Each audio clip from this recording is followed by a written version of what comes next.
Semen is of an extraordinary level of potency. You are using it to spill it on the JNU bed sheets. Okay? If that's how you're using it, well, that's your compulsion. We have a biology, we cannot put it under the carpet, it's there. Body has its needs, as there is physical hunger, so there is sexuality, but to what extent is your choice.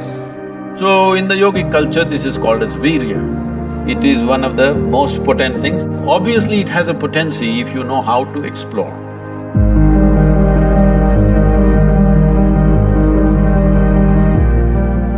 Namaskaram, Sadhguru.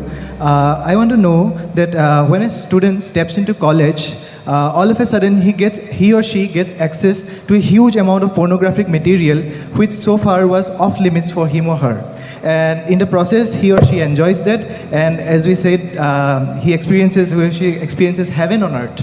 But, and we even have nicknames for those people who overdo it. They masturbate. We overdo it sometimes. So how do we know how much of that is good or bad? And so can we have the truth about masturbation? Oh, looks like a popular question, eh?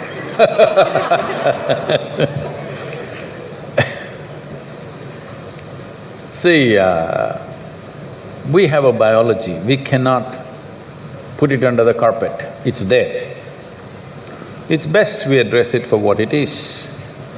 But right now the problem in the world is, because certain religious institutions in the world took this attitude that the very biology of the human being is wrong, because of this, culture started hiding it under the carpet. Well, in this culture we never had it, but after the British came and left, we became more prudish than the British. But before that, if you look at our temples, all the outside temple art is all pornographic, if that's what you want to call it. But we don't call it pornographic, we are only talking about the various dimensions of human biology. Because we don't see it as wrong, but we see it as the periphery of life. If you stay there only, you will stay on the physical dimension forever, you will not explore anything else. So in the temple, always it's the periphery. You are supposed to look at that and understand it's the periphery of life and try to make an attempt to go deeper, but at the same time not to be in denial of it. Not to glorify it or not to be in denial of it is the most important thing. But in your college, watching these things on the whatever, your internet or whatever, people tell me that… somebody told me, I don't know if these percentages are correct. When I was asking, what is the content? I was trying to understand the internet and its content, what is the real content on the internet? They're telling me, you should know, they're telling me 70% of the content on the internet is pornography. Is it so? Is it so? You must be the expert.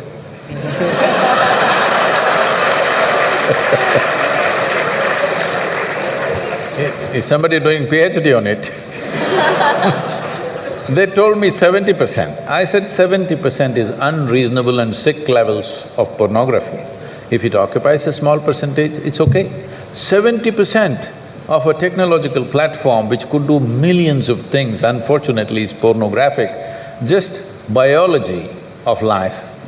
It's very unfortunate because once you come as a human being, your biology is not the front end of your life. It is one part of your life.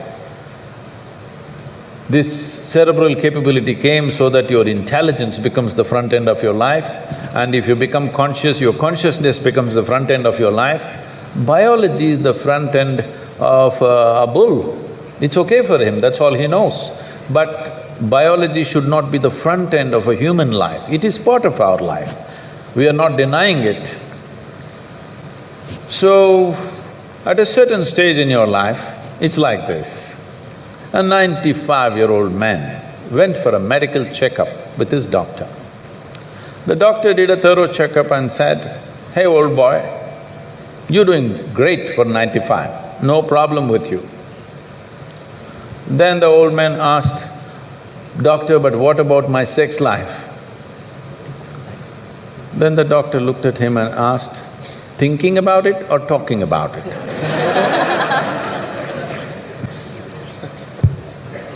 So at different stages of life, there are some times you only think about it and talk about it, there are some times you indulge in it. These are passing phases of life. How much of it is needed for you, you are the best judge. But at the same time, you came here not to explore your biology.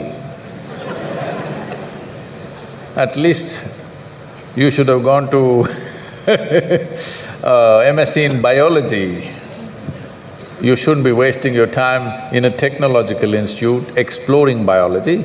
Does it mean to say you don't have biology, you don't have biological needs? You have, it's fine, but it must be on the periphery. It should not become the core of your life because it will reduce you in the sense. A creature which was purely biological evolved into a place which has an intelligence of its own beyond its biology. See, animal intelligence works for its biology alone. How to get its food, how to get its mate, this is all its entire life is. If human intelligence also functions like that, you are bellying the evolutionary process. You are seeing how to go back, take the evolutionary process backward, not necessary. This does not mean you do not have a body, body has its needs, as there is physical hunger, so there is sexuality. You have to address it in some way, but to what extent is your choice, but definitely it should not be the front end of your life because you're rolling back evolutionary scheme of putting your intelligence and consciousness in the front. Instead of that, you're putting your biology in the front.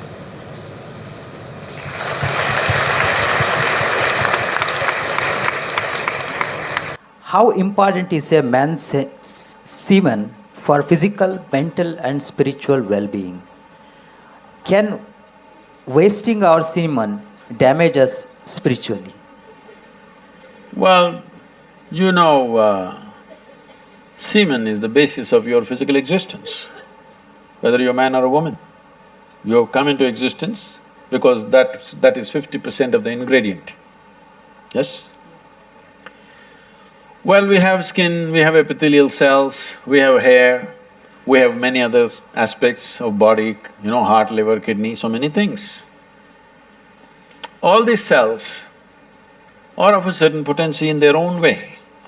But semen is of an extraordinary level of potency, it can create a whole new life. Well, today you can take an epithelial cell and do a lot of things in a laboratory and maybe we can clone you, all right? So the potential is here also, but it is not in the same dynamics as it is in a cell which you're referring to as semen.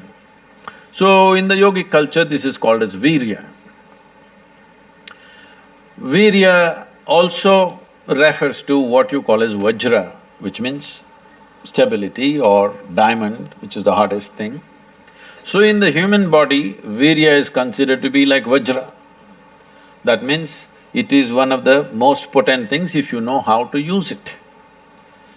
Well, how to use it means you can use it to produce a child, that's one thing. Well, if you are… this question is coming because you are using it to spill it on the JNU bed sheets, okay?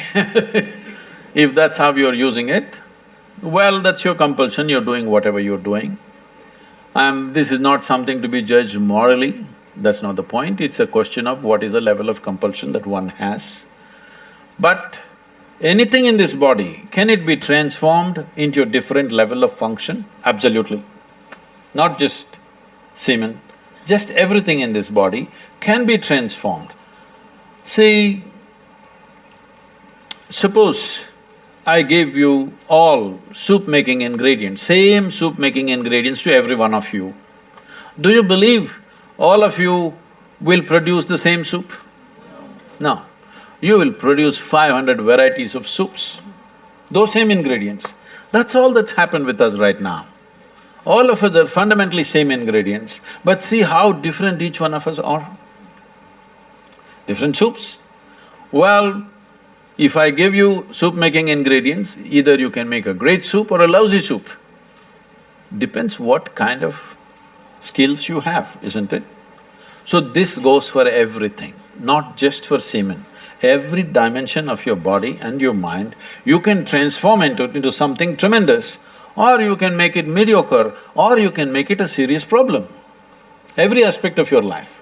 That goes for this aspect of life also. This same energy, see, people are making it literal translations, but if you want to produce a certain, let's say, epithelial cells, how much energy the body spends on it? And if you want to produce a cell which you call a semen, how much energy body spends is very different. This can be scientifically established. So, when you're investing so much energy in that, obviously it has a potency if you know how to explore. But are you competent to explore? Are you capable of exploring? Do you have the necessary sadhana and guidance to do that? That's a big question mark.